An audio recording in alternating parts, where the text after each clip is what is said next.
नमस्कार, मैं अबरार खान यूट्यूब मंच से। साथियों, आतंकवाद के खिलाफ भारत का जो जीरो टॉलरेंस का जो रवैया है उसको बताने के लिए, उसको उजागर करने के लिए प्रतिनिधि मंडल बहरीन से कुवैत पहुंच गया है। और वो उस प्रतिनिधि मंडल में जो लोग शामिल हैं उसमें भाजपा सांसद बैजयंत जय पांडा जी और असुद्दीन ओवैसी साहब, निशिकांत दुबे और उसके अलावा केंद्रीय मंत्री गुलाम नबी आज़ाद जो कि पूर्व केंद्रीय मंत्री हैं और राष्ट्रीय महिला आयोग की पूर्व अध्यक्ष रही हैं, और राज्यसभा सांसद रेखा शर्मा जी भी इस प्रतिनिधि मंडल में शामिल हैं। और ये कुवैत पहुंच गए हैं। और ये जो हम बात आपको बताने जा रहे हैं ये है खबर द हिंदू के हवाले से, ताकि आपको मालूम चले वहाँ पर हमारे देश की तरफ से क्या क्या बातें रखी गई हैं, उसके बारे में आपको जानकारी हो सके। तो भारतीय प्रतिनिधिमंडल मुस्लिम दुनिया में कूटनीति संपर्क स्थापित करने में लगा हुआ है। और मुस्लिम दुनिया में जो एक प्रतिनिधि मंडल भारत सरकार का प्रतिनिधित्व करते हुए, जिसमें असुद्दीन ओवैसी ने आतंकवाद के खिलाफ अपने रुख की पुष्टि की, और उन्होंने उसमें खास करके ये बात कही कि कुरान के संदेश का उन्होंने हवाला दिया और कहा कि निर्दोष व्यक्ति को मारना न केवल एक मुसलमान को, पूरी मानवता को मारने के बराबर है। ये ओवैसी साहब ने इस बात को कहा और ये खबर 27 तारीख की है, पीटीआई के हवाले से हम आपको बता रहे हैं। ये मैनामा बहरीन से ये छपी हुई खबर है, जिसमें भारत अपना राजनीतिक संपर्क, पहलगाम हमले, बहरीन में व्यस्त बैठकों के बीच भाजपा सांसद बैजयंत जय पांडा के नेतृत्व में सर्वदलीय प्रतिनिधि मंडल ने शनिवार शाम को वहां पहुंचे और वहां वो रुके। सदस्यों ने कुछ लोगों से बातचीत की, तस्वीर लिया और आगे बढ़ गए। कोहिनूर के एक भारतीय कर्मचारी ने कहा कि ओवैसी साहब जैसे लोगों को देखकर अच्छा लगा और मुझे उनके साथ सेल्फी भी हमने ली। प्रतिनिधि मंडल जो 33 वैश्विक राजधानी, विश्व की 33 राजधानियों की यात्रा करने वाले 7 बहुदलीय समूह में से एक है, जो यहाँ दुबई कुवैत पहुंचे हैं।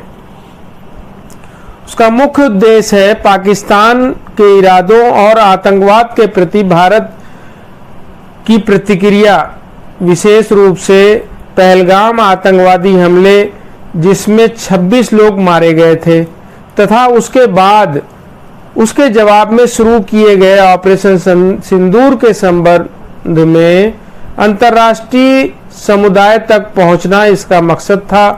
भारत मुस्लिम जगत को यह बताना चाहता है कि महज 2 देशों की बीच की ये लड़ाई नहीं है, बल्कि वैश्विक आतंकवाद की बड़ी चुनौती का हिस्सा है।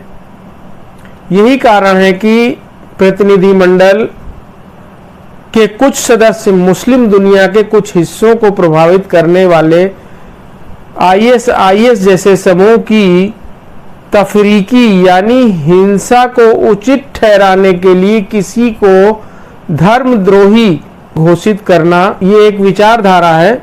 और उसमें ओवैसी साहब, असुद्दीन ओवैसी जो एमीम के सर्वेसर्वा हैं, उन्होंने अपने वक्तव्य में कहा है पाकिस्तान के इन आतंकवादी संगठनों और आईएस की तफरीकी विचारधारा में कोई अंतर नहीं है। यह हमें याद रखना चाहिए कि यह पूरी मानवता के लिए खतरा है और हमें इसे खत्म करना होगा।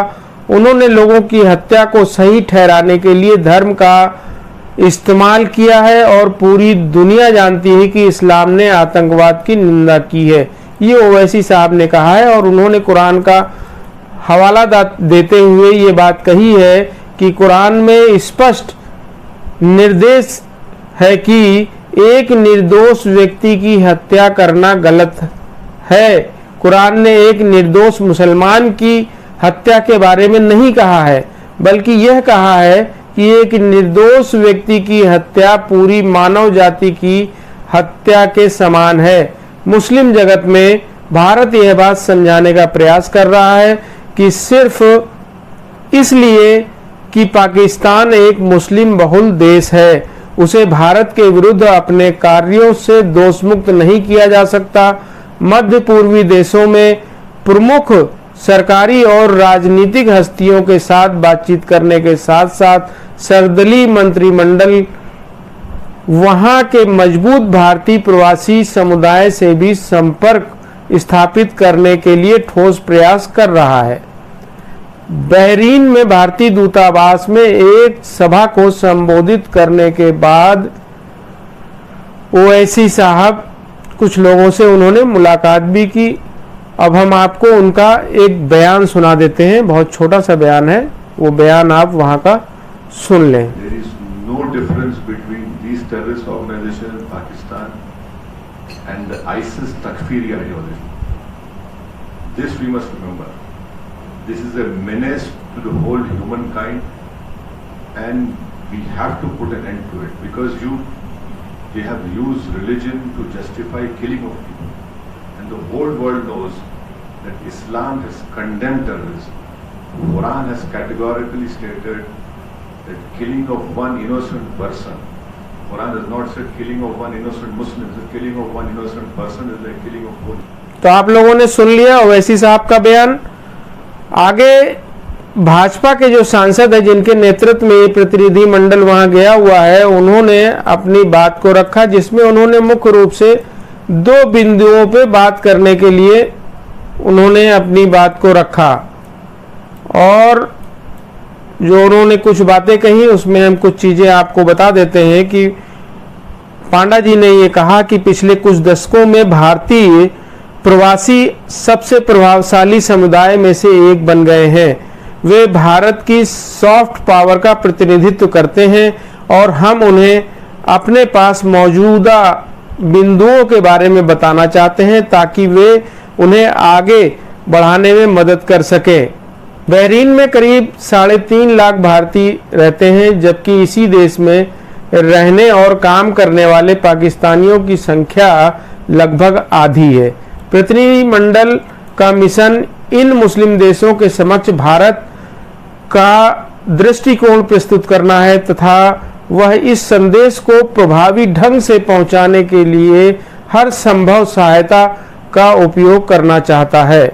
इस समूह ने इन देशों के प्रमुख राजनीतिक नेताओं, सरकारी अधिकारियों, नागरिक समाज के प्रतिनिधियों और थिंक टैंकरों के साथ संपर्क में भी ये है। इसके सदस्य प्रश्न का उत्तर दे रहे हैं, चिंताओं का जवाब दे रहे हैं तथा इन देशों के लोगों के समक्ष भारत की एकीकृत छवि प्रस्तुत कर रहे हैं। भाजपा सांसद बैजयंत जय पांडा ने एक सभा को संबोधित करते हुए कहा कि प्रधानमंत्री ने स्पष्ट कर दिया है कि हम केवल 2 मुद्दों पर ही बात करेंगे। ये प्रधानमंत्री जी की तरफ से वो इस चीज के बारे में बता रहे हैं कि 2 मुद्दों पर ही बात करेंगे। जब हम स्वतंत्र हुए तो विभिन्न देशों पाकिस्तान, भारत के पास चले गए और अंग्रेजों ने एक व्यवस्था उस समय ये बना दी थी। उन्होंने कहा कि उस प्रणाली के तहत जम्मू कश्मीर ने हस्ताक्षर किए और वह हमारे पास आ गया। पाकिस्तान ने उस पर अवैध कब्जा कर लिया। तब से हम बातचीत कर रहे हैं और युद्ध और आतंकवादी हमले। इसलिए हम पाकिस्तान के साथ केवल 2 मुद्दे पे बातचीत करेंगे। पाकिस्तान ने कब्जे वाले कश्मीर की वापसी और आतंकवाद पर रोक। यानी उन्होंने कहा है कि सिर्फ वो 2 मुद्दे हैं उनके, जो पांडा साहब ने बोला कि पाकिस्तान के कब्जे वाले कश्मीर की वापसी और आतंकवाद पर रोक। उन्होंने कहा अब यदि वे जानते हैं कि वे हमें जवाब देने के लिए क्या करना है तो उन्हें इन आतंकवादियों पर कार्रवाई करनी होगी जो उनकी धरती पे खुलेआम सक्रिय हैं। इन बातचीत के बैठकों के माध्यम से प्रतिनिधिमंडल का उद्देश्य भारत के निरपेक्ष के बारे में खाड़ी सहयोग परिषद यानी जीसीसी के प्रमुख सदस्यों के विचारों को आकार देना भी है। तो ये पांडा साहब ने कहा। अब उनका एक छोटा सा बयान है, उन्हें आप सुन लें। Prime Minister has made it very clear. We will have talks only on two issues because they have been illegally occupying. You know, when we got independent, the different parts went to different countries, Pakistan, India, and the British put up a system. By that system, Jammu and Kashmir signed and came to us, and Pakistan illegally occupied. And we've been having talks ever since, and war, and talk, and war, and terrorist attacks. So we will have talks only on two issues with Pakistan. That return of Pakistan occupied Kashmir and stop of terrorism. Now if they, they know what to do to get us to respond. They have to take action on the terrorists who are openly operating on तो ये था पांडा साहब का बयान जो आपने सुना, जो वहां पर बैठ करके उन्होंने इन बातों को रखा। और वहीं पर भाजपा सांसद निशिकांत दुबे जी, भाई एक ऐसी हस्ती है जिनको इंडिया के अंदर कौन नहीं जानता। सीजीआई के ऊपर टिप्पणी करना या मुस्लिम समाज के ऊपर टिप्पणी करना उनकी एक खास आदत में से, क्योंकि हम लोग इस मामले पे अभी कोई बात नहीं करेंगे, क्योंकि इस समय हमारे देश का प्रतिनिधिमंडल ऑलरेडी दुनिया के अलग अलग जगहों पर घूम रहे हैं अपना पक्ष बताने के लिए। और निशिकांत दुबे जी की फोटो इतनी शानदार वहाँ के शेख के साथ में हंसते हुए तस्वीर, ये भी कुछ कहती है। इस पर आगे चर्चा होगी। तो निशिकांत दुबे जी का कोई बयान रिकॉर्ड नहीं है, उसकी कोई रिकॉर्डिंग हमारे पास नहीं है। जो उन्होंने कहा है उसके बारे में द हिंदू के हवाले से हम आपको बता रहे हैं कि उन्होंने कहा है कि हम पूरी स्पष्टता के साथ बता रहे हैं कि कौन अपने देशों में अल्पसंख्यकों के साथ व्यवहार कैसा कर रहा है। आज़ादी के बाद भारत की मुस्लिम आबादी 9 या 10% थी, अब ये लगभग 20% है।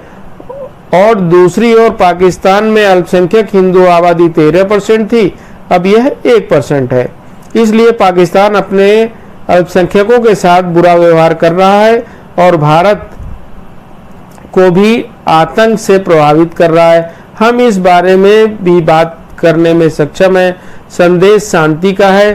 संदेश यह है कि भारत शांति चाहता है, लेकिन किसी तरह के आतंकवाद के लिए जीरो टॉलरेंस रखेगा। तो ये उन्होंने कहा निशिकांत दुबे जी ने। और इस प्रतिनिधिमंडल में भाजपा के सांसद वैजयंत जय पांडा जी, असदुद्दीन ओवैसी साहब, निशिकांत दुबे जी, इस गुलाम नबी आज़ाद साहब और राष्ट्रीय महिला आयोग की पूर्व अध्यक्ष राज्यसभा सांसद हैं रेखा शर्मा जी भी इस प्रतिनिधिमंडल के हिस्सा हैं। और ये सारी चीज़ें जो आप सुन रहे थे, ये कुवैत का ये मामला है जहां पर उन्होंने ये सारी बातों को रखा। तो ये थी पूरा घटनाक्रम। कुवैत में हमारे देश के प्रतिनिधि मंडल ने जो वहाँ पर बातचीत रखी, ताकि आपको पता हो कि वहाँ पर हमारे देश से गया हुआ प्रतिनिधि मंडल क्या बातें कर रहा है और उसकी हमें जानकारी है या नहीं। तो बहुत बहुत धन्यवाद। जो भी साथी जुड़े हैं चैनल को सब्सक्राइब करें और ज़्यादा से ज़्यादा शेयर करें। धन्यवाद।